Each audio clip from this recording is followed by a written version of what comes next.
բոլոր դատական նիստերին, ինչը որ նաև օրենքը չի խոչընդոտում, չի արգելում, միջնորդություն է ներկայացնում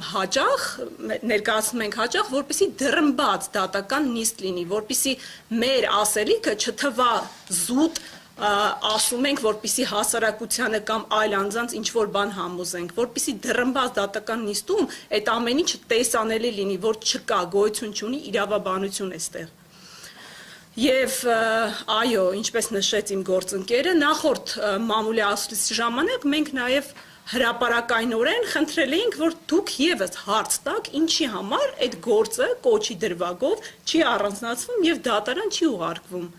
Պարզ է ինչի համար չի ուղարկվում, որովհետև չունենք այդտեղ ոչ մի հանցակազմ եւ այստեղ ցավալիորեն կատարվել է ապօրինություն եւ ի սկզբանե կատարվում է ցավոք սրտի նաեւ այդ ապօրինությունները կատարողներին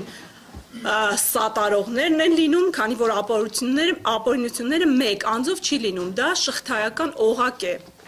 Եվ ինչ եմ ես խնդրում, կոչ անում, որպեսզի ի վերջո հասկանալով մեր հարգելի արդարադատություն իրականացնող անձանց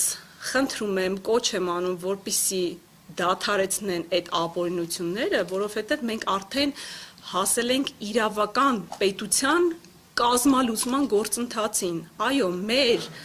երկրում վերջին, կարող եմ ասել 6 ամսվա ընթացքում չի եղել նման բացառիկ իրավական գործընթացներ։